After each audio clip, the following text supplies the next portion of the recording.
élevé la voix, tu as dit que le Seigneur demeure ton bouclier, qu'il demeure ton appui dans les situations difficiles, qu'il demeure ta force.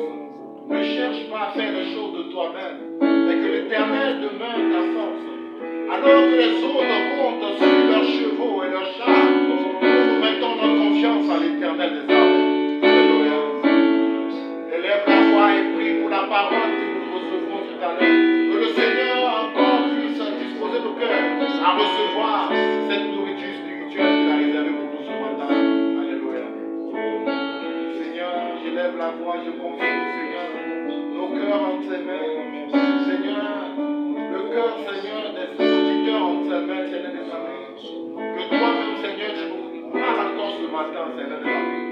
Seigneur, fais grâce, Seigneur, au serviteur que tu as choisi.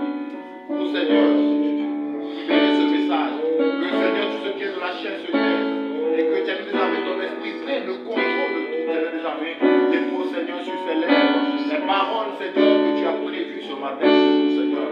Aide-nous, Seigneur, à le mettre en pratique, Seigneur. Tel est, Seigneur, notre prière, Seigneur. Amen.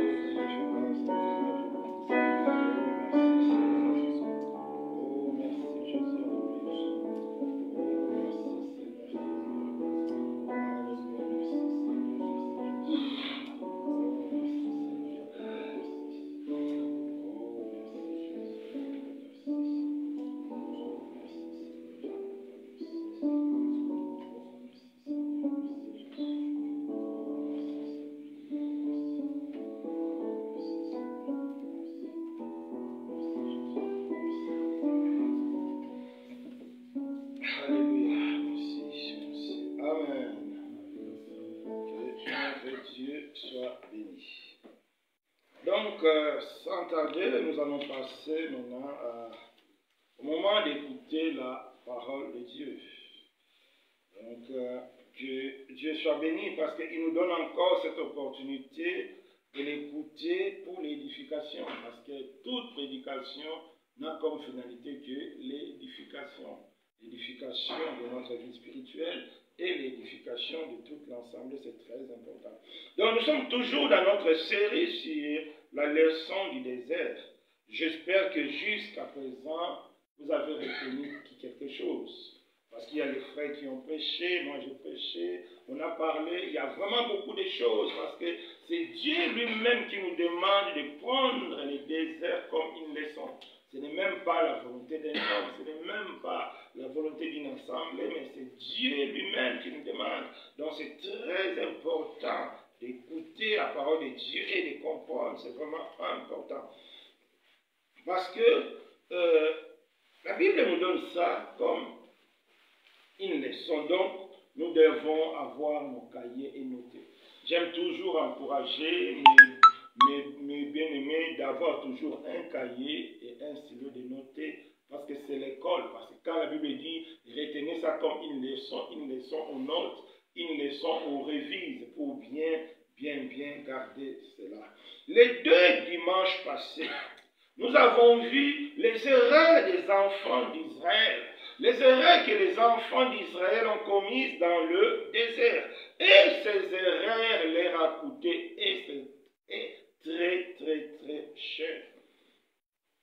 Ces erreurs ont annulé toutes les promesses de Dieu. Tout ce que Dieu avait pour Israël, tout ce que Dieu avait prévu pour Israël, une partie d'Israël n'a pas vu ça à cause des erreurs, à cause de leur comportement. Il y a vraiment là une leçon à retenir. Notre façon d'être, notre façon de se comporter peut annuler les promesses de Dieu. Il y a des personnes que Dieu a fait des promesses. Je ne sais pas si tu as des promesses de Dieu. Je ne sais pas si Dieu t'a dit quelque chose, mais sache-le. Quel que soit ce que Dieu te dira, ton comportement et ta façon d'être peuvent annuler cela. Donc nous devons faire très attention. Israël, aujourd'hui nous étudions Israël, c'est un peuple qui avait une promesse sûre, une promesse de Dieu, la promesse que Dieu avait donnée à Abraham, Isaac et Jacob. Et cette promesse allait s'accomplir. Mais une partie n'a pas touché la terre promise à cause de leur comportement. Donc c'est très important de comprendre cela. si Dieu nous rappelle aujourd'hui, c'est vraiment pour nous aider à éviter de tomber dans le même erreur, à éviter de faire la même chose. C'est vraiment très important. Donc, notre thème d'aujourd'hui est les dieux de toute grâce. Les dieux de toute grâce. C'est important de comprendre que notre Dieu, il est le Dieu de toute grâce. Comme premier point, c'est quoi la grâce de Dieu? La grâce de Dieu, c'est une faveur, c'est une bénédiction, c'est une bonté, mais imméritée. Quelque chose qu'on ne peut pas mériter. Quelque chose qu'on ne peut pas avoir parce que je fais ceci, parce que je fais cela. Non. Donc c'est quelque chose d'immérité. Dieu nous donne parce qu'il a décidé de donner. Dieu nous bénit parce qu'il a décidé de bénir. Nous, on n'a rien à lui donner en retour. C'est ça la grâce. C'est quelque chose d'immérité. Tout ce que l'homme peut faire dans la grâce de Dieu, c'est accepter. C'est ça la part de l'homme. Dans la grâce de Dieu, nous n'avons qu'à accepter. Accepter par la foi, saisir la grâce de Dieu par la foi. C'est comme dans une école. Tu as fait ton examen, tu as eu 0, tu as échoué. Mais le prof t'a vu en train de pleurer, il t'a dit, ça va, je vais te donner la moyenne. Tout ce que toi tu peux faire, c'est remercier le prof là tout au long de l'année. Parce que tu avais échoué. Tu ne mérites pas de passer des classes. Mais il a quand même eu pitié de toi et lui-même, il a décidé de te donner la moyenne. C'est pareil avec Dieu. Donc, c'est Dieu lui-même qui décide de faire grâce. C'est important. Et dans le désert, la grâce de Dieu a joué un rôle très, très, très important. Parce que sans la grâce de Dieu, Israël n'allait pas toucher la terre promise. Parce que Dieu avait décidé de détruire Israël. Parce que Dieu avait décidé d'anéantir Israël. Parce qu'Israël l'avait méprisé. C'est ce qu'on avait vu les dimanches passés. Israël a méprisé l'Éternel. Israël a méprisé les promesses de Dieu. Israël a oublié que c'est Dieu qui a fait des choses extraordinaires. C'est lui qui a divisé la mer en deux. C'est lui qui a fait des miracles. Donc le miracle que Dieu a fait dans le désert, c'est vraiment extraordinaire. Mais malgré tous ces miracles-là, Israël, face aux géants, il a méprisé Dieu. Face aux géants, il s'est vu incapable de conquérir la terre promise en disant à Dieu, c'est vrai que tu as promis, mais là, ce n'est pas possible. Donc, c'est ça. Et Dieu était vraiment dans la colère. Il devait anéantir tout Israël. Mais la grâce de Dieu a joué un rôle important. Si aujourd'hui nous parlons encore d'Israël, si aujourd'hui nous prenons la leçon du désert comme une instruction, c'est à cause de la grâce de Dieu. Alors pour mieux comprendre la grâce de Dieu dans le désert, nous allons tous retourner dans le contexte. Prenons nos Bibles et nous allons comprendre comment Dieu a manifesté sa grâce pour qu'aujourd'hui Israël soit Israël, pour qu'aujourd'hui nous puissions parler d'Israël. Prenons nos Bibles dans le livre de Nombre 13. Nombre 13 du verset 25 à 33. Écoutons la parole du Seigneur. Nombre 13.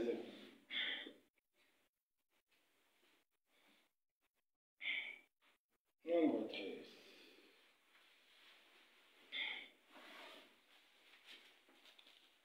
Nombre 13, du verset 25 à 33. Écoutons la parole de l'Éternel. Ils firent de retour de l'exploration du pays au bout de 40 jours, c'est-à-dire les 12 espions. Parce que Moïse avait envoyé les 12 espions. Si vous regardez au début du chapitre 13, donc vous allez voir les 12 espions, chaque espion par tribu. Quand les 12 espions sont de retour, ils sont partis voir Moïse et le peuple d'Israël. Donc, à leur arrivée, ils se rendirent auprès de Moïse, d'Aaron et de toute l'assemblée des enfants d'Israël. à Kadès, dans le désert des Parans. Ils leur firent un rapport ainsi à toute l'assemblée, et ils leur montrèrent le fruit de ce pays. Voici ce qu'ils racontèrent à Moïse. Nous sommes allés dans le pays où tu nous as envoyés. À la vérité, c'est un pays où coule le lait et le miel. Et en voici les fruits.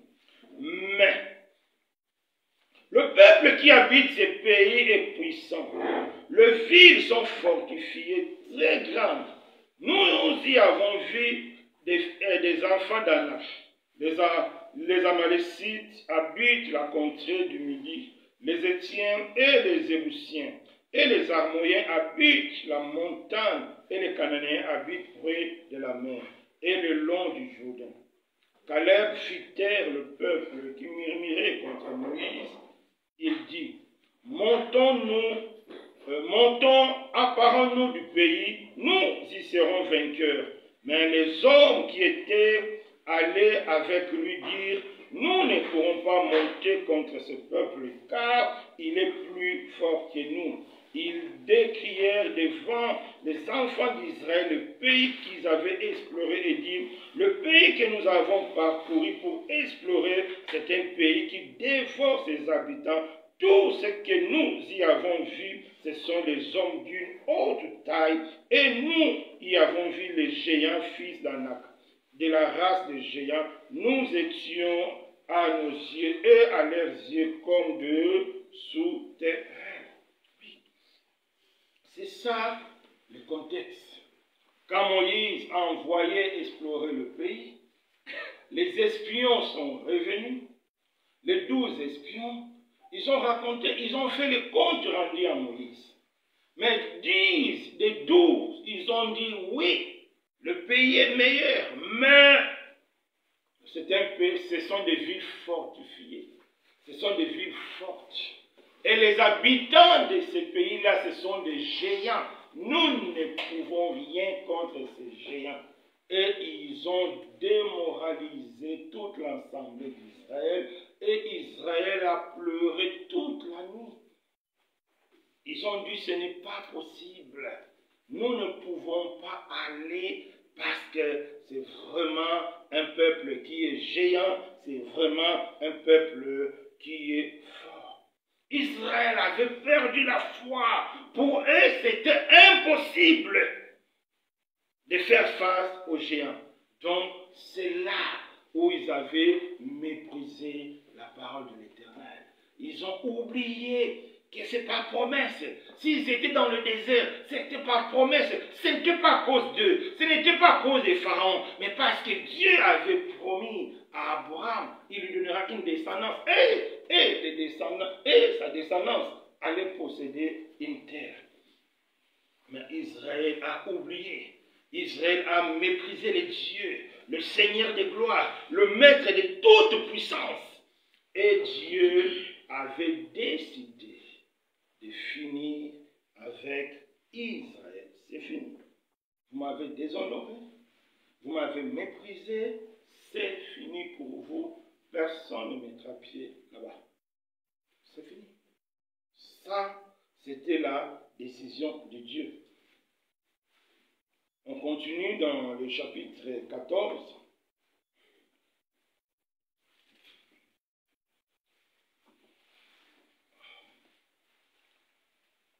On va lire à partir du verset 10 à 11. Toute l'assemblée parlait de lapider. Lorsque la gloire apparut sur la tente d'assignation devant tous les enfants d'Israël, et l'Éternel a dit à Moïse, jusqu'à quand ce peuple mépriseras-tu? Jusqu'à quand ne croiras-tu pas en moi, malgré tous les prodiges que je fais au milieu de lui? Je le frapperai par la peste et je le détruirai. Je ferai de toi une nation plus grande et plus puissante que lui. Donc, parce qu'Israël a méprisé Dieu, parce qu'Israël a humilié Dieu, Dieu a décidé, c'est fini. Je vais détruire. il n'y aura plus les 12 tribus. L'histoire des 12 tribus à Boopia. Moïse, à partir de toi, je veux faire sortir une grande nation. Ça, c'était la décision. Dieu dans sa colère. Parce qu'Israël l'a méprisé. Dieu dans sa colère. Parce qu'Israël a oublié que c'est lui qui a fait le miracle extraordinaire. Que c'est lui qui les a délivrés de la main de Pharaon. Israël avait oublié tout ça. Et la décision de Dieu est tombée. On a lu, non? Dieu a décidé de les détruire par la peste. De les détruire et de constituer, de refaire une nouvelle nation. Ah, fini l'histoire des 12 tribus, fini. Dieu avait besoin de recréer un nouveau peuple parce que Israël l'a déshonoré. Mais Moïse, étant l'intermédiaire entre Dieu et les enfants d'Israël, Moïse n'a pas accepté cela. On continue toujours. C'est vraiment pour comprendre le contexte. On va lire à partir du verset 13. Moïse dit à l'Éternel, les Égyptiens la prendront et du milieu duquel tu as fait monter ce peuple par ta puissance. Et ils le diront aux habitants de ce pays. Ils savaient que toi, l'Éternel, tu es au milieu de ce peuple. Que tu apparais visiblement, toi l'Éternel, et que ta nuée se tient sur lui, et que tu marches devant lui le jour dans une colonne de nuée, et la nuit dans une colonne de feu. Si tu fais mourir ce peuple comme un seul homme, notez ça, comme un seul homme, les nations qui ont entendu parler de toi diront, l'Éternel n'avait pas le pouvoir de mener ce peuple dans le pays qu'il avait juré de lui donner. C'est pour cela qu'il a égorgé dans le désert. Maintenant que la puissance du Seigneur se montre dans sa grandeur, comme tu l'as déclaré en disant, l'Éternel est lent à la colère, riche en beauté. Il pardonne l'iniquité et la rébellion. Il ne tient point le coupable pour innocent. Et il punit l'iniquité des pères sur les enfants jusqu'à la 3e et la 4e génération. Pardonne l'iniquité de ce peuple selon la grandeur de ta miséricorde, comme tu as pardonné ce peuple depuis l'Égypte. Moïse, quand il a écouté que Dieu était prêt à détruire le peuple, Dieu était prêt à anéantir le peuple. Pour Dieu, les 12 tribus, c'est fini. L'histoire des 12 tribus là-bas allait prendre fin. Dieu a décidé de tout finir. C'est fini. Mais Moïse, l'intermédiaire, il a intercédé. Il a dit, Seigneur, les Égyptiens vont écouter, ils vont dire que tu n'es pas capable. Tu n'as pas le moyen. Tu n'as pas la capacité de changer ce peuple. Tu n'as pas la capacité de guider ce peuple. Ne fais pas cela. Toi-même, tu as déclaré dans ta bouche que tu es lent à la colère, mais tu es riche en bonté. Ah, quand on rappelle à Dieu sa parole, quand on rappelle à Dieu sa promesse, Dieu est toujours touché dans son amour propre. Alors, Dieu était touché dans son amour propre. Il est lent à la colère, mais riche en bonté. Il faut faire valoir la bonté, la colère après. Parce que c'est la bonté qui court plus vite que la colère. Et Dieu était touché dans son amour propre. Alors, il a décidé de sauver. Il a décidé de faire autre chose. Continuons pour comprendre. À partir du verset 22, et non 20. Éternel dit, je pardonne, comme tu as demandé, mais je suis vivant. Et la gloire de l'Éternel remplira toute la terre. Tous ceux qui ont vu ma gloire et les produits que j'ai faits en Égypte eux dans le désert, qui m'ont tenté déjà 10 fois, et qui n'ont point écouté ma voix, tous ceux-là ne verront point le pays que je jurerai à leur père de leur donner. Tous ceux qui m'ont méprisé ne le verront point. Et parce que mon serviteur Caleb a été animé d'un autre esprit, et qu'il a pleinement suivi ma voix, je le ferai entrer dans le pays où il est allé, et ses descendants les posséderont. Les Amalécites et les Cananéens habitent la vallée de la vallée. De même, tournez-vous, partez pour le désert dans la direction de la mer. Verset 26. L'Éternel parla à Moïse et à Aaron et dit, jusqu'à quand laisserai-je cette méchante assemblée murmurer contre moi? J'ai entendu le murmure des enfants d'Israël qui murmuraient contre moi. Dis-leur, je suis vivant, dit l'Éternel, et je vous ferai ainsi que vous avez parlé à mes oreilles. Vos cadavres tomberont dans le désert, vous tous, dont on a fait les dons nombrement, en vous comptant depuis l'âge de 20 ans et au-dessus, qui avait murmuré contre moi. Vous n'entrerez point dans le pays que j'avais juré de vous faire habiter, excepté Caleb, fils de Jephunnée, et Josué, fils de Nun. Et vos petits-enfants dont vous avez dit, ils deviendront une proie. Je les y ferai entrer, et ils connaîtront le pays que vous avez dédaigné. Vos cadavres à vous tomberont dans le désert, et vos enfants seront nomades 40 années dans le désert, porteront la peine de vos iniquités, jusqu'à ce que vos cadavres soient tous tombés dans le désert. Donc, quand Dieu a écouté, quand Moïse a rappelé à Dieu que tu es lent à la colère, mais tu es riche en miséricorde, Dieu de grâce a été touché dans son amour. Dieu de grâce a été touché dans sa grandeur, dans sa puissance. Donc le païen allait dire que moi, je ne suis pas puissant. Le païen allait dire que moi, je n'ai pas le moyen de faire entrer ce peuple dans le pays que j'ai promis à leur père. Non. Dieu a trouvé une solution juste. Quelle était la solution? La solution était, premièrement, pour que Dieu puisse sauver sa face. Comme Dieu, c'est un Dieu juste, sa justice devait s'accomplir. Comme Dieu, il est aussi un Dieu d'amour, son amour aussi devait se manifester. Donc il a fallu à Dieu de trouver une solution juste, là où sa justice allait se manifester, parce que notre Dieu ne change pas. Là aussi son amour allait se manifester. C'est ça le dilemme que Dieu avait. Parce qu'il avait déjà dit à Moïse, je vais détruire. Moïse a imploré la grâce, Dieu a changé.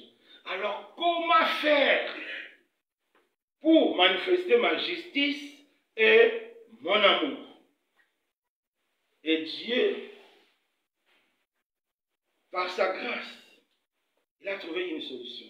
Bien qu'Israël a péché et qu'il méritait la punition, mais Dieu a su trouver un moyen pour punir Israël et aussi pour les sauver à la fois. Il punit et il sauve aussi à la fois. Parce qu'il est juste, il est aussi amour.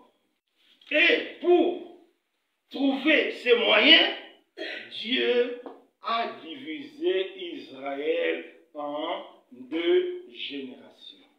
La première génération, tout le monde qui avait plus de 20 ans au moment de dénombrement. La génération méchante, la génération rebelle, la génération qui a désobéi. C'est cette génération-là que Dieu allait détruire. Et la deuxième génération, c'est la génération juste, innocente.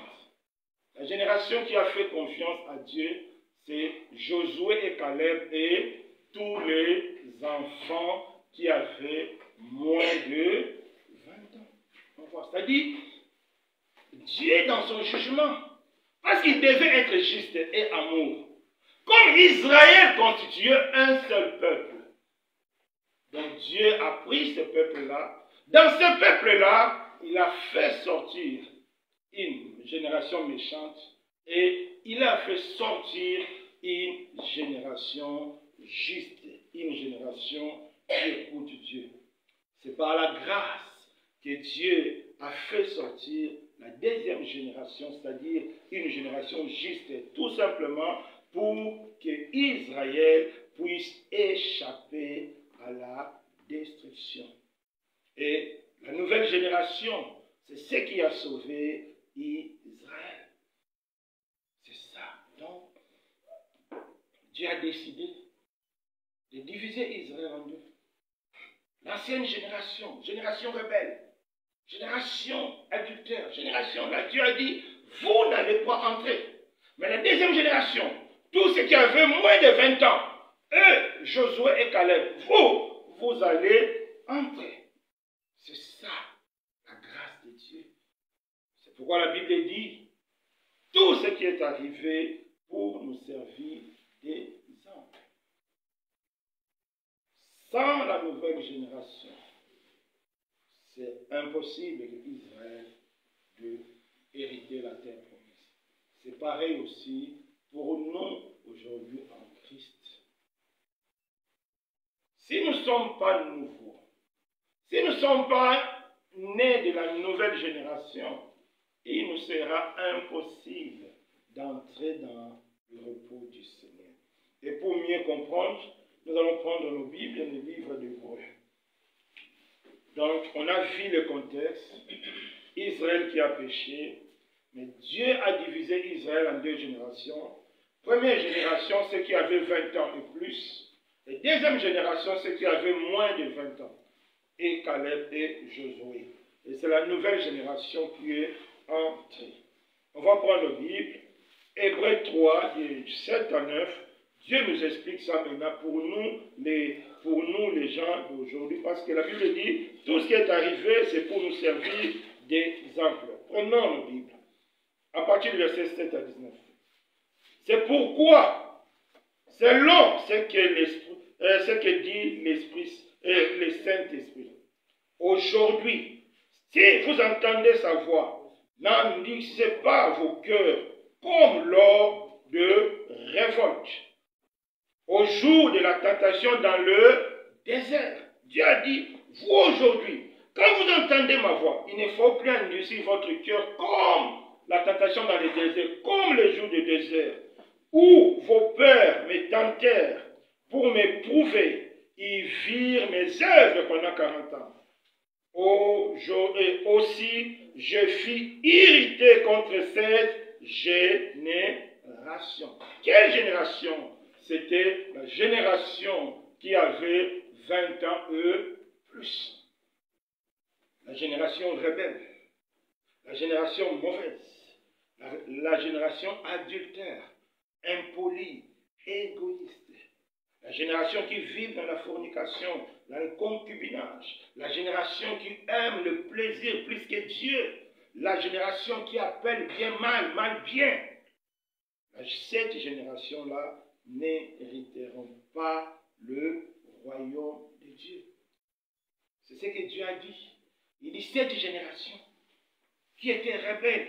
Il nous parle encore aujourd'hui. Parce qu'Hébreu, ça s'adresse à nous maintenant, aujourd'hui. Parce qu'il a détruit, il avait juré que cette génération-là n'entrera pas. Verset 11. Je jurai dans ma colère, ils n'entreront pas dans mon repos. Pourquoi? Parce que c'était une génération mauvaise. Verset 12. Prenez garde, frères, que quelques-uns de vous n'aient un cœur mauvais, incrédule, au point de se détourner de Dieu vivant. Mais exhortez-vous les uns les autres chaque jour, aussi longtemps qu'on peut dire aujourd'hui, afin qu'aucun de vous ne s'endurcisse par la séduction du péché. Dieu a dit, l'ancienne génération a failli à pécher, mais vous aujourd'hui, Dieu parle de nous aujourd'hui, nous devons faire très attention. Nous ne devons pas endurcir notre cœur. Donc Dieu nous exhorte, Dieu nous fait comprendre que c'est vraiment possible. De la même manière, Israël qui était comme un seul homme, que Dieu a divisé en deux générations, une génération mauvaise et une génération bonne. Dieu aussi en toi peut te diviser en deux générations. La première génération, la génération méchante, rebelle, désobéissante, ça représente la vie du péché, les temps du péché, les temps de l'ignorance. Quand on vit dans le mal, quand on vivait dans le mal, c'est ça l'ancienne génération, c'est ça la génération rebelle. Mais aujourd'hui, grâce à Dieu, c'est possible, mon frère, de s'en débarrasser de l'ancienne génération pour devenir toi-même une deuxième génération. Israël aussi, Dieu le considérait comme un seul homme. Dans cet homme-là, Dieu a fait sortir l'ancienne génération, Dieu a laissé la nouvelle génération. Toi aussi, comme tu es un seul homme, Dieu a la capacité de faire sortir en toi l'ancienne génération. Dieu a la capacité de faire sortir en toi l'ancienne vie, la vie rebelle, la vie du péché, la vie qui déshonore Dieu. Dieu a cette capacité-là. C'est ça la grâce de Dieu. C'est pourquoi il est Dieu de toute grâce. Parce que sa grâce rend tout possible. La grâce de Dieu, Dieu ne regarde pas tes fautes. Dieu ne regarde pas tes erreurs. Dieu ne regardera pas ce que tu as fait. Mais Dieu te demande seulement d'accepter Jésus. Parce que c'est en Jésus-Christ que Dieu crée en nous une nouvelle génération. C'est en Jésus-Christ que Dieu fait de nous une nouvelle création.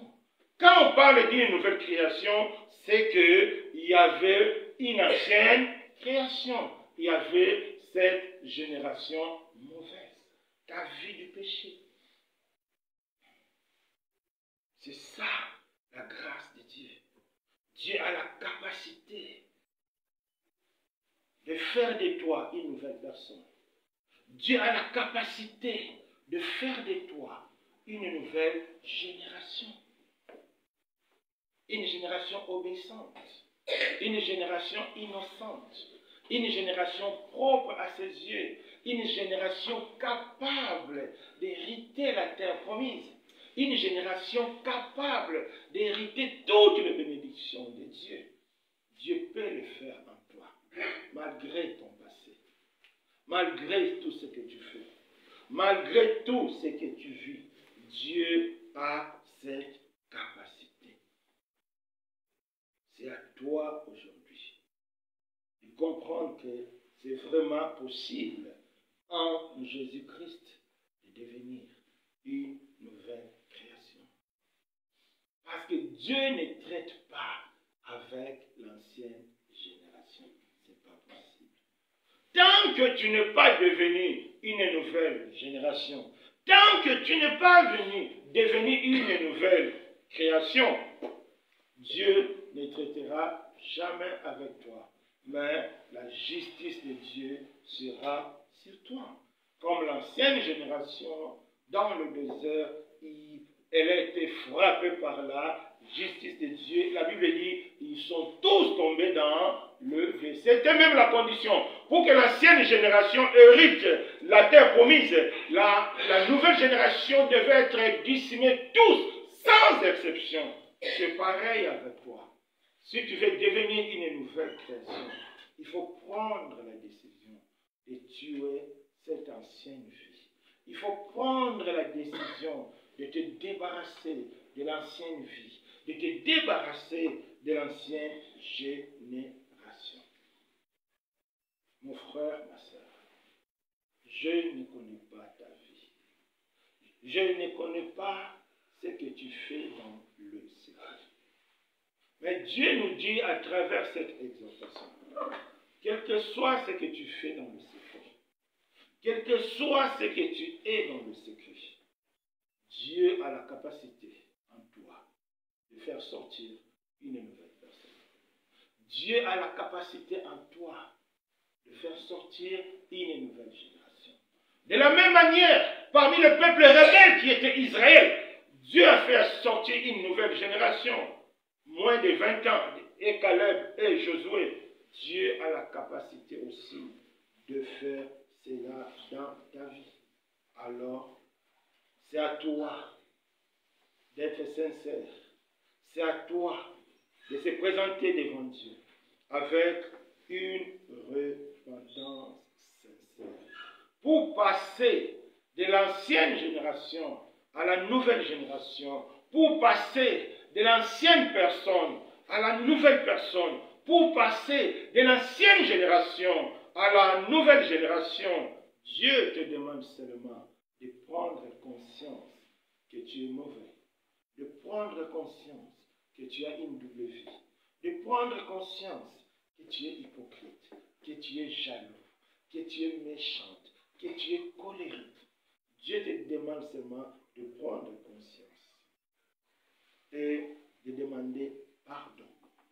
Pardon parce que Jésus est mort pour toi. Pardon parce que Jésus a payé pour toi. Dans le désert, la justice de Dieu devait s'accomplir. L'ancienne génération devait mourir. Mais Dieu te dit, ça ne sera pas toi qui vas mourir. Mais Dieu a déjà pourvu. Il y a quelqu'un qui est mort pour toi.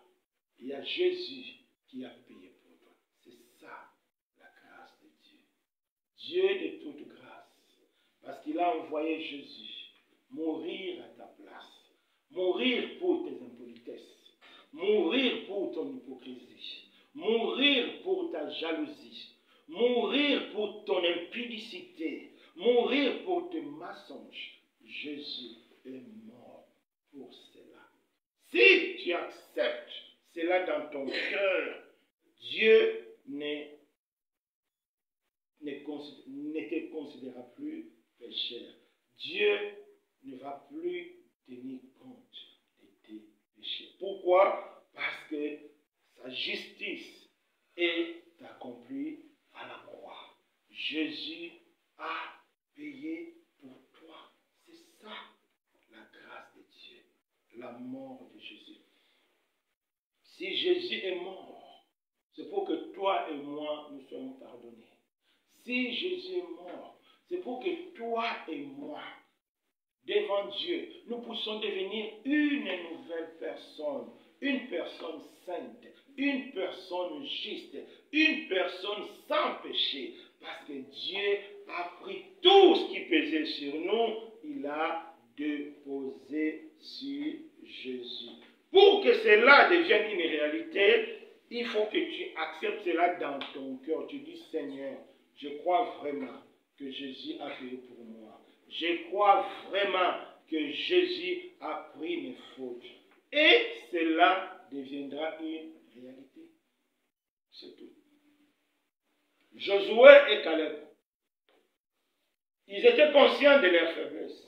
Mais ils avaient dit seulement, si l'Éternel nous est favorable, on va entrer. C'est tout ce qu'ils ont dit. Ils n'avaient pas la force pour combattre. Mais ils avaient seulement le cœur pour comprendre que Dieu est puissant.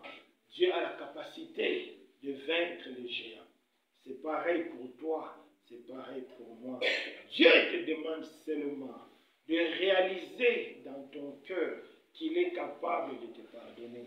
De réaliser dans ton cœur qu'il est capable de te donner un nouveau départ. Comme avec Israël. La nouvelle génération que Dieu a fait sortir en Dieu a fait entrer dans la terre promise. C'est une génération que Dieu a rendue capable. C'est une génération que Dieu a pardonnée, que Dieu n'a considéré pas ses fautes. Quand Israël pleurait toute la nuit, Les enfants aussi pleuraient. Mais Dieu n'a pas tenu compte de cela. C'est la grâce que toi et moi, nous avons aujourd'hui. Considérez que le sang de Jésus a la capacité de te laver. Considérez que le sang de Jésus a la capacité de te rendre juste. Aujourd'hui, beaucoup de personnes sont à la maison. Beaucoup de personnes n'osent même pas venir dans une assemblée. Pourquoi? Parce qu'elles se sentent coupables. Parce qu'elles ont commis tellement de dégâts dans leur vie. Ils ont tellement fait des abominations dans leur vie. Ils n'arrivent pas à croire qu'un jour, que Dieu pouvait le pardonner. Laisse-moi te dire, quel que soit, même si tu étais sorcier, tu volais la nuit. J'ai même écouté un témoignage d'un pasteur qui témoigne qu'il était sorcier. Il était même tombé quelque part. Mais aujourd'hui, il est devenu serviteur. Parce que notre Dieu est là à la colère. Parce que notre Dieu est riche en bonté. C'est lui, le Dieu de toute grâce. Quelle que soit ta vie, aujourd'hui, si tu acceptes dans ton cœur cette réalité-là, que Jésus a pris mes fautes, que Jésus a pris mes erreurs, Dieu te déclarera juste à cause de Jésus. Vous savez, il y a un secret, je vais vous dire. Là, dans la nouvelle alliance, Dieu ne nous regarde pas comme ça. Non, Dieu ne nous voit pas. Sinon, si Dieu nous regardait, il allait tous nous écraser. Dans la nouvelle alliance, Dieu nous regarde à travers de Jésus. C'est-à-dire, Dieu voit d'abord la justice de Jésus.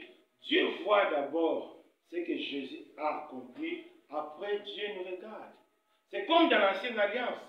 C'est Aaron qui lavait les pieds. Et Dieu regardait Israël à travers Aaron parce que c'est Aaron qui s'est purifié devant Dieu. C'est Aaron qui était juste devant Dieu. C'est pourquoi Dieu regardait Israël. Aujourd'hui, c'est la même réalité avec la croix. Dieu nous regarde à travers de la croix. Quand Dieu regarde à travers de la croix, tout est sanctifié. Dieu nous voit juste.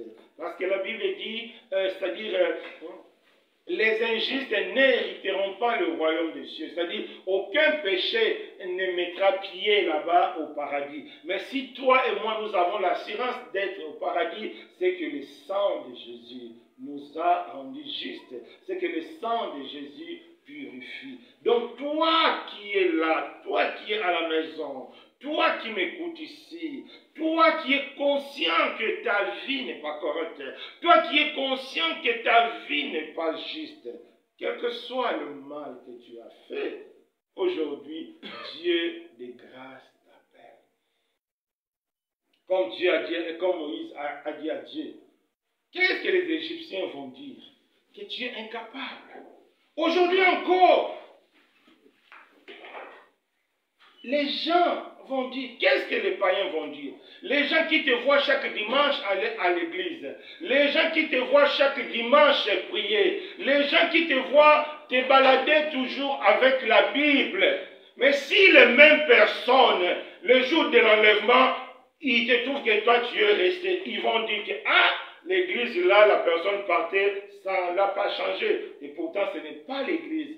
C'est toi qui as loupé la grâce de Dieu. C'est toi qui n'as pas saisi la grâce de Dieu. La grâce de Dieu a la capacité de te laver. La grâce de Dieu a la capacité de te pardonner. Quel que soit ce que tu fais. Même si tu es sorcier. Même si tu es prostitué. Même si tu es voleur. Même si. Dieu te dit aujourd'hui, le sang de Jésus lave. Le sang de Jésus nettoie. C'est pourquoi la Bible nous dit dans 2 Corinthiens 7 et 5, verset 17, en Christ, nous devenons une nouvelle création. En Christ, nous devenons une nouvelle génération.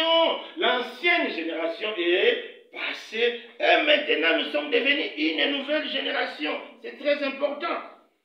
Parce que Jésus-Christ est mort pour toi. Parce que Jésus-Christ a pris tes fautes. Sans la grâce de Dieu, aujourd'hui, on n'allait pas parler d'Israël. C'est important, bien aimé.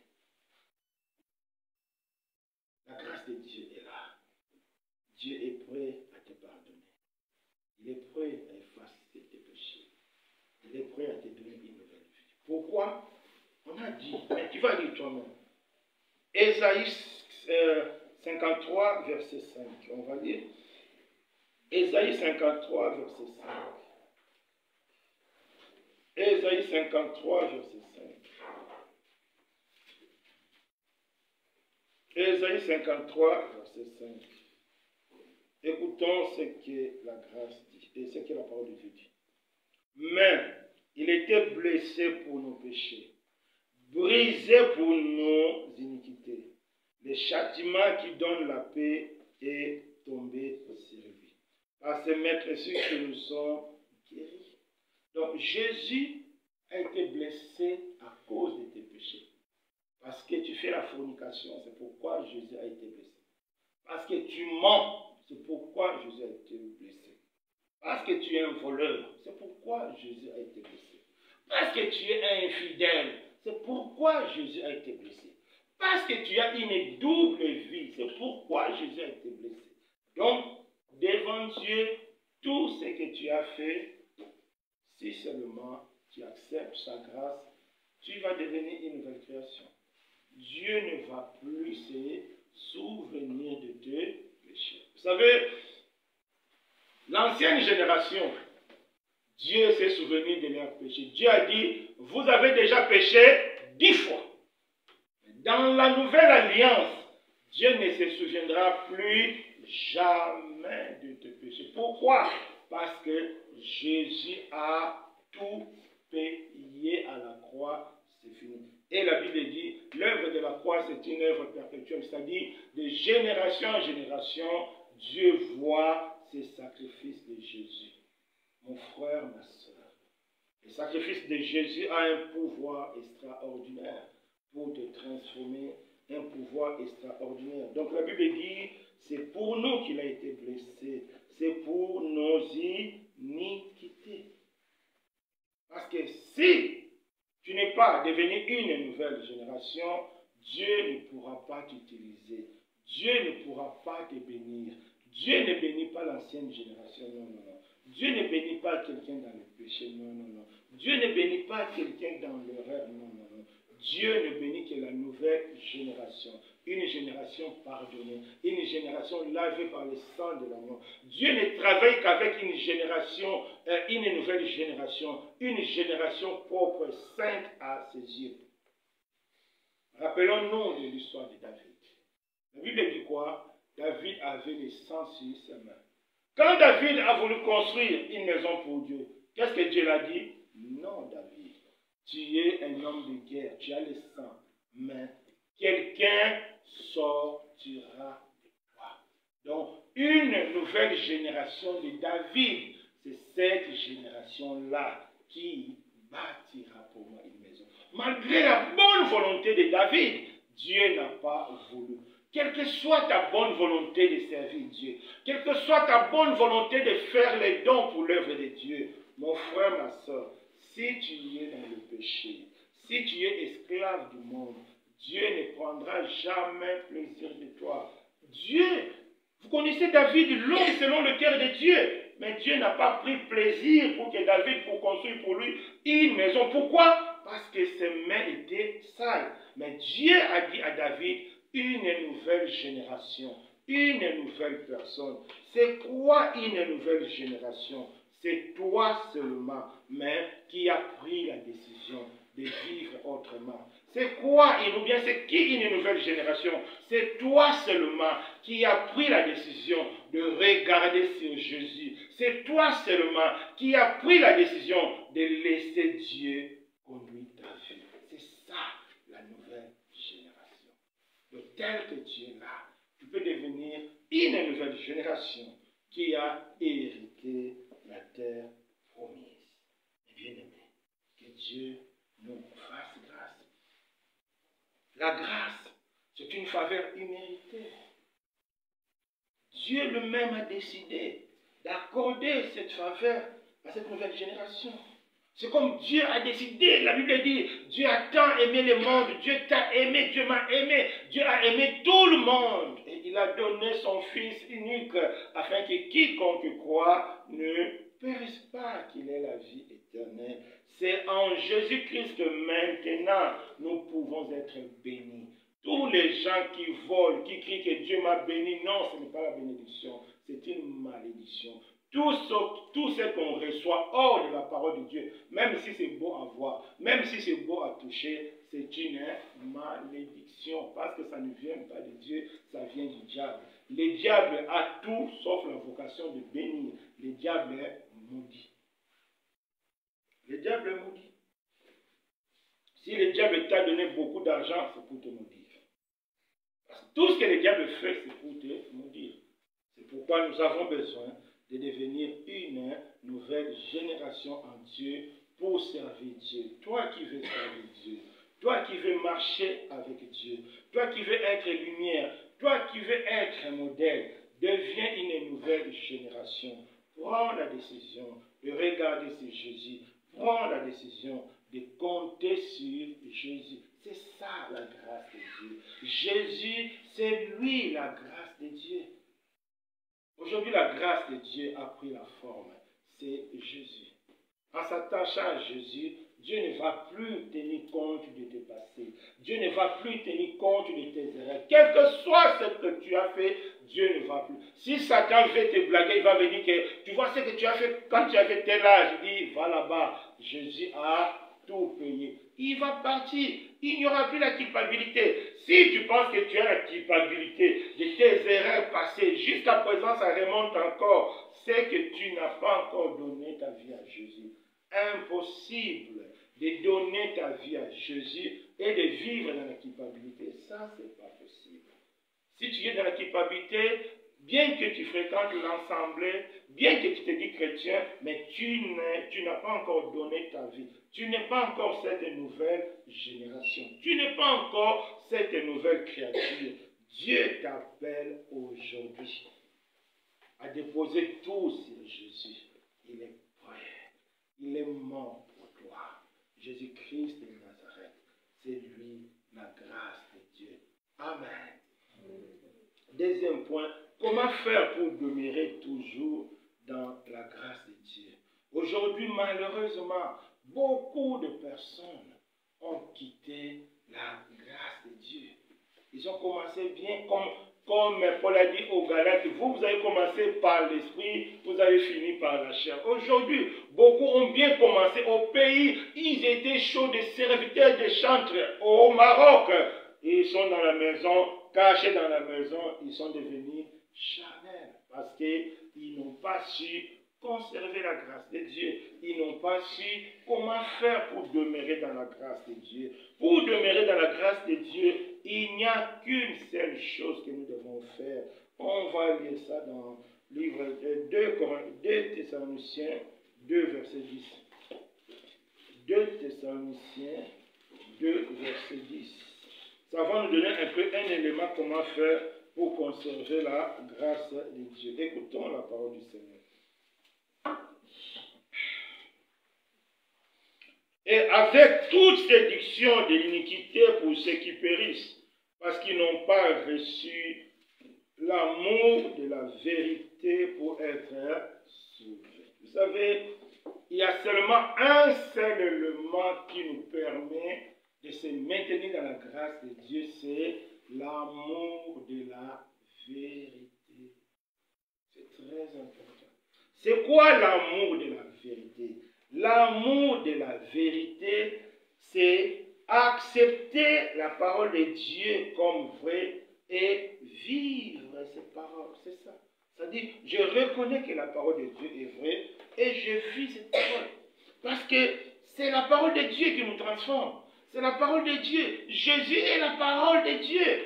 Celui qui aime la parole de Dieu aime Jésus. Celui qui méprise la parole de Dieu méprise Jésus. C'est la parole de Dieu. Donc nous devons aimer la vérité. C'est-à-dire, quand on t'enseigne quelque chose, il faut retourner chez toi, il faut vérifier. Quand on te dit quelque chose, il faut vérifier. C'est-à-dire, celui qui a l'amour de la vérité vérifie toutes les choses à la lumière de la vérité. Ce n'est pas à la lumière. Aujourd'hui, pourquoi ici, ce passage ne parle pas de la séduction. Aujourd'hui, beaucoup de chrétiens sont séduits. Pourquoi? Parce que quand on lui dit des choses, au lieu de vérifier selon la vérité, non, on lui dit, ah, ce pasteur-là a beaucoup d'argent, c'est que Dieu est avec lui.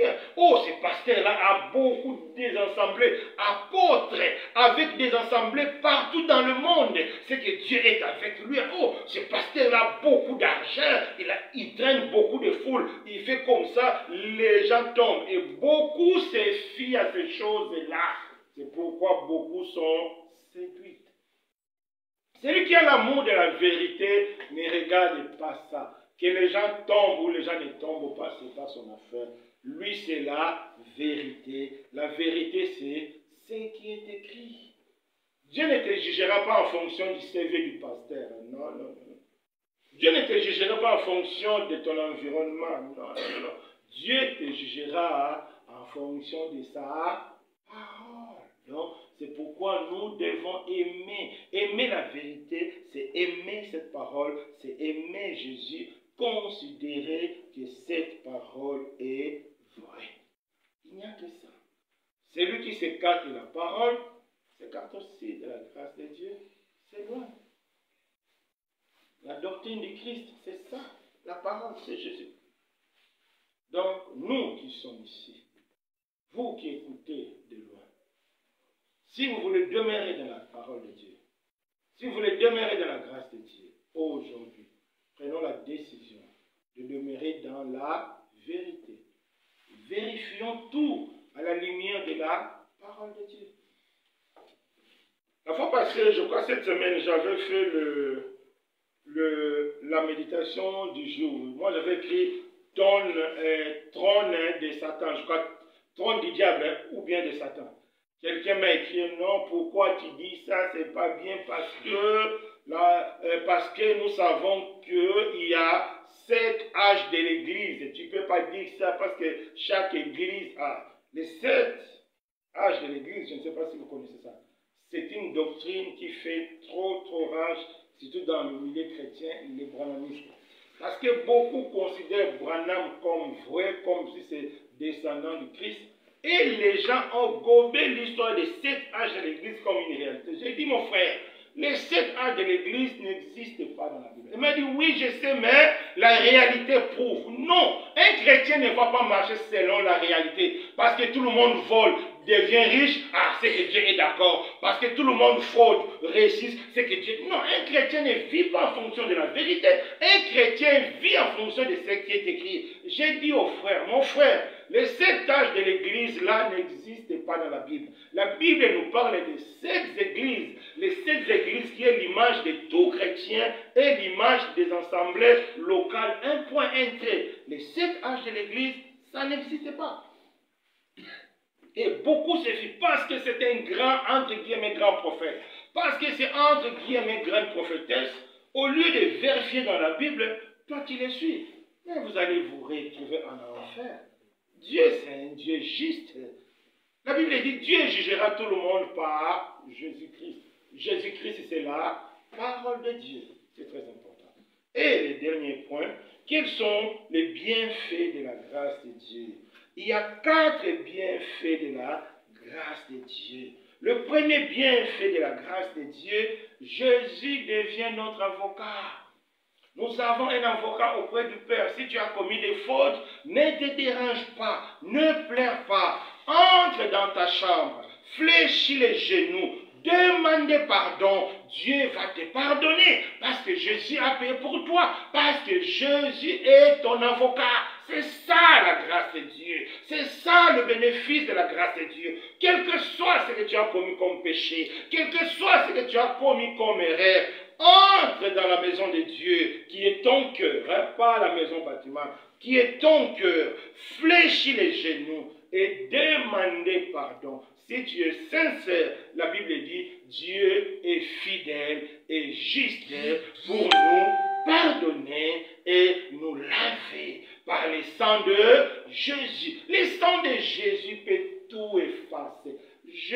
Moi, des fois, quand je parle avec les gens, ils me disent, frère Alain, elle pleure ou bien il pleure. J'ai dit, parce que j'ai commis un péché. Des fois, dans mon cœur, j'ai dit, tout ça, c'est à cause de ça. C'est que Dieu te demande. Ce n'est pas de rester là en train de pleurer, non. C'est que Dieu te demande. Demande pardon et de ne plus recommencer, c'est tout. Tout sera effacé. Parce que Jésus est notre avocat. C'est ça. Le premier bienfait de la grâce de Dieu, Jésus devient notre avocat. Le deuxième bienfait de la grâce de Dieu, c'est la justification. Dieu nous déclare juste. Un chrétien n'est pas un pécheur. Quand les autres priez pour nous pauvres pécheurs, c'est faux. Cette prière ne vient pas de Dieu. Un chrétien n'est pas un pécheur, non. Un chrétien, c'est un saint. En lisant la Bible, on va comprendre quand Paul dit, il écrit au sein d'Éphèse, au sein de Casa, de Mohamédiens. Un chrétien, c'est un saint. Un saint, un saint. Pourquoi nous sommes saints? Comme je dis, parce que Dieu nous regarde à travers de l'œuvre de la croix. Dieu ne te voit pas directement comme moi je te vois, non. Mais Dieu nous voit à travers de Jésus, à travers de l'œuvre de la croix. Et l'œuvre de la croix ne laisse passer aucun péché. Parce que le sang de Jésus nous justifie. Quel que soit ce que tu as commis, Dieu te déclare juste. Si réellement tu t'es repenti, si réellement tu as donné ta vie en Jésus, Dieu te déclare juste. La Bible dit, le salaire du péché, c'est la mort. Mais le don gratuit de Dieu, c'est la vie éternelle en Jésus-Christ. Si tu es en Jésus, tu es saint. N'allez plus dire comme j'entends de personnes, non, je suis pécheur. Tu sais que même si nous sommes pécheurs, non, un chrétien n'est pas un pécheur. Un chrétien, c'est un homme saint. Un homme saint. Parce qu'il est lavé par le sang. Cela nous appelle à vivre aussi une vie sainte. Troisième bienfait de la grâce de Dieu. Avec la grâce de Dieu, nous sommes assistés par Dieu. Vous savez, Moïse avait dit à Dieu, les païens vont dire que tu es incapable de conduire ses enfants. Maintenant, avec la grâce de Dieu, Dieu nous donne le moyen pour rester dans sa présence, pour marcher dans la sanctification. Les gens qui marchent dans la sanctification, les gens qui craignent Dieu, qui fuient le péché, ce n'est pas qu'ils sont extraordinaires, non, c'est tout simplement parce qu'ils ont compris la grâce de Dieu. C'est tout simplement parce qu'ils se laissent conduire par la grâce de Dieu. La Bible nous dit dans 1 Corinthiens 10, verset 13, il n'y a pas de péché, il n'y a pas de tentation qui soit plus grande que toi. Dieu, à la mesure de la tentation, Dieu te donnera le moyen de s'en sortir. Il n'y a aucune tentation qui est plus grande que toi, non. Un chrétien qui pêche, c'est qu'il veut vraiment pécher. Parce que Dieu ne nous laissera jamais au-delà de nos forces.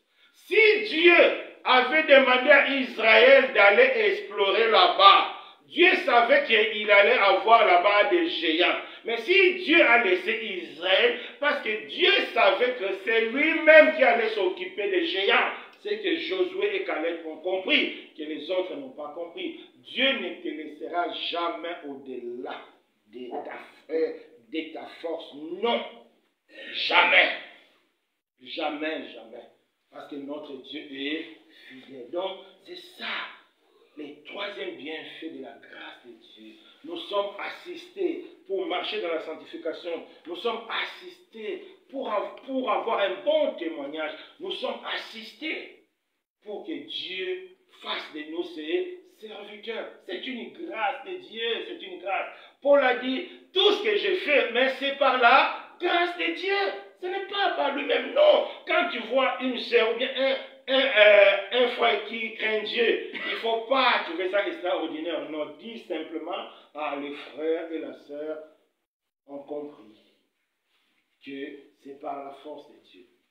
Et le dernier point que Dieu nous donne comme bienfait de la grâce, avec la grâce de Dieu, nous devenons les fils de Dieu. Et maintenant, Dieu peut nous écouter, Dieu peut nous exaucer. C'est ça. Aujourd'hui, quand tu pries, Dieu écoute. C'est la grâce de Dieu. À cause de Jésus. Parce que la Bible dit que c'est le péché qui nous sépare avec Dieu. Mais comme Jésus est l'intermédiaire, comme Dieu nous voit par Jésus, il nous écoute aussi par Jésus, il nous bénit aussi par Jésus, il nous protège aussi par Jésus. Qu'est-ce que la Bible dit? Nous sommes morts, notre vie est cachée avec Christ en Dieu. Des fois, je suis étonné de voir des chrétiens qui passent tout leur temps à chercher les sorciers de la famille qui m'a fait dire. Ça, ce n'est plus ton affaire. Ton affaire, c'est de demeurer dans la foi. Laissez Jésus faire. C'est lui qui est le gardien. C'est lui qui te protège. C'est pourquoi Dieu était fâché contre Israël. Parce qu'Israël regardait la taille des fils d'Anak. Au lieu de regarder la grâce de Dieu, au lieu de regarder la grandeur de Dieu, à partir d'aujourd'hui, oublie l'histoire des sorciers de ta famille. Non. Tu n'as pas besoin de répertorier les sorciers de ta famille. Tu as seulement besoin de lire la parole de Dieu, de comprendre la parole de Dieu, de t'attacher à la grâce de Dieu et par la foi, tu verras comment tu vas manifester la victoire. Donc, par la grâce de Dieu, Dieu nous écoute, Dieu nous exauce, Dieu nous protège et Dieu marche avec nous. C'est ça le bienfait de la grâce de Dieu. Mais bien aimé dans le Seigneur, quel que soit ce que tu as pu faire dans ta vie, dans ton passé, la grâce de Dieu a la capacité de te rendre juste. La grâce de Dieu a la capacité de te rendre une nouvelle génération. C'est que Dieu te demande seulement de demeurer dans la vérité, de s'attacher à la vérité. La vérité, c'est Jésus. Laisse Jésus diriger ta vie. Laisse Jésus conduire ta vie. Attache-toi à Jésus. Parce que c'est la grâce de Dieu qui fait tout, qui va nous enseigner, qui va nous diriger. Donc, pour conclure, nous allons prendre nos Bibles. Nous allons lire Tite 2, livre de Tite. Tite 2, verset 11 à 11 à 13. Que chacun de nous trouve ça. Tite 2, verset 11 à 13. Vous avez trouvé? Car la grâce de Dieu, source de tout et source de salut pour tous les hommes, a été manifestée. Elle nous enseigne à renoncer à l'impiété, au convoitise mondaine et à vivre dans le siècle présent selon la sagesse, la justice et la piété, en attendant la bienheureuse espérance et la manifestation de la gloire de notre grand Dieu et Sauveur Jésus-Christ. Donc, c'est la grâce de Dieu qui est la source du salut. C'est la grâce de Dieu elle-même qui va s'occuper de nos faiblesses, de nos manquements, parce qu'elle va nous conduire, elle va nous enseigner, elle va nous assister, elle va nous défendre. Aujourd'hui, si parmi nous ici, quelqu'un se retrouve en enfer, c'est que lui-même, il a vraiment voulu. Parce que, avec ce que Dieu nous a dit aujourd'hui, je ne vois pas comment on peut encore parler de l'enfer au milieu de nous. Fini. Parce que la grâce de Dieu est là, source de tout, et nous enseigne, elle fait tout. Que chacun de nous se dispose. Que chacun de nous se dispose. Tu connais ta vie. Tu connais ce que tu fais dans le secret. Tu connais ce que tu es dans le secret. Mais Dieu te dit, il a la capacité de faire de toi une nouvelle personne. Il a la capacité de faire de toi une nouvelle génération. Comme il a fait à Israël. Israël qui était comme un seul peuple. Dieu a fait sortir l'ancienne génération. Dieu a fait entrer la nouvelle génération dans la terre promise. Dieu est capable de faire de toi une nouvelle création. Dieu est capable de te donner la nouvelle naissance. Parce que Jésus est mort pour toi. Parce que Jésus a payé pour toi. Parce que Jésus, il a dit, tout est accompli. Tu n'as rien à faire qu'accepter cela.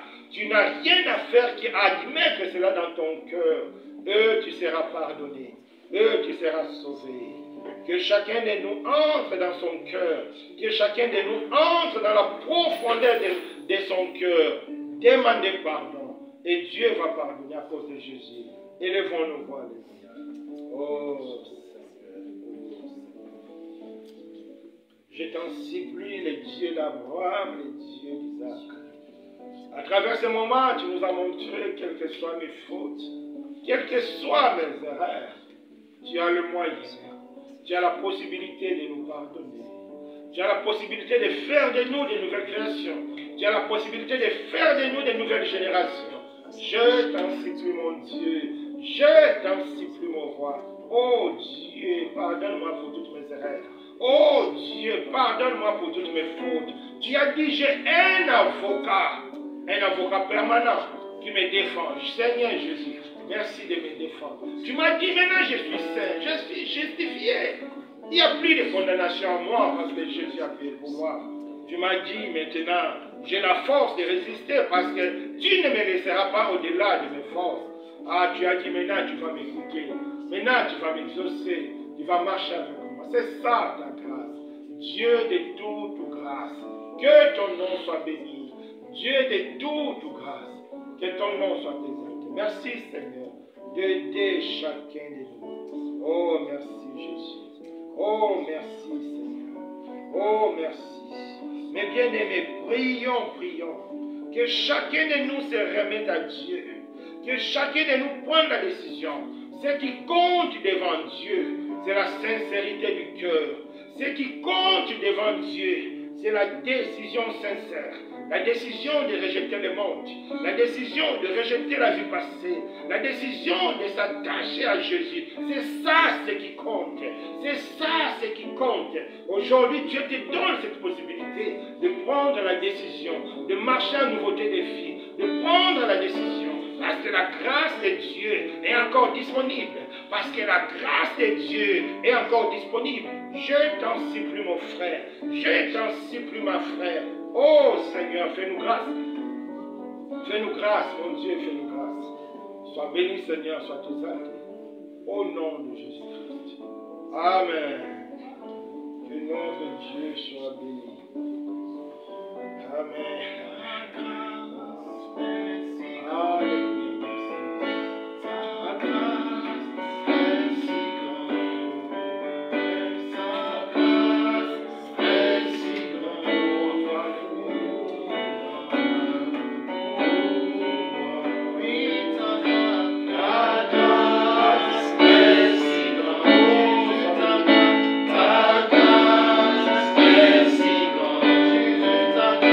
Ta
nous avons besoin, c'est de saisir cette grâce.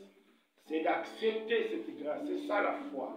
La foi veut dire accepter que Dieu est capable de te pardonner, accepter que Dieu est capable de te transformer, accepter que Dieu est capable de te sauver, accepter que Dieu est capable de te faire ressusciter, même si tu es mort physiquement. C'est ça, la grâce de Dieu me suffit. Que notre Dieu soit béni.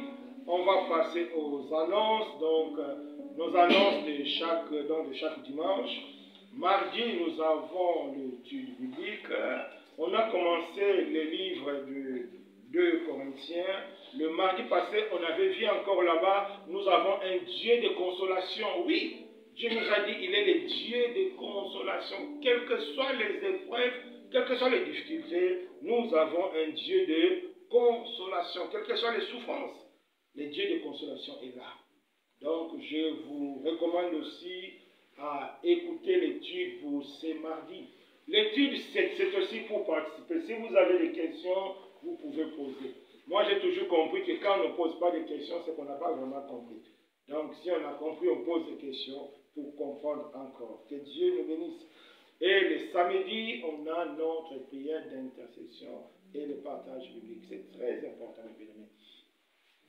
La prière. Hier samedi, Dieu nous a parlé de la gestion des temps. Étant des étudiants, des travailleurs, c'est bien de gérer les temps. Donc nous devons gérer notre temps en fonction du retour du Seigneur. Ça, c'est un élément important. Moi-même, je ne faisais pas attention. Donc notre temps doit être géré en fonction du retour du Seigneur. C'est-à-dire, nous allons tout gérer en tenant compte que le Seigneur va venir. Donc, et puis, il y a des choses à comprendre. Donc, on se voit mardi à 20h et samedi à 15h. Nous sommes tous invités. Que Dieu nous bénisse. Donc, on passe maintenant au temps des offrandes. Donc, pour les gens qui sont en ligne, on se verra le mardi et le samedi à 16h30, plus le dimanche. Que le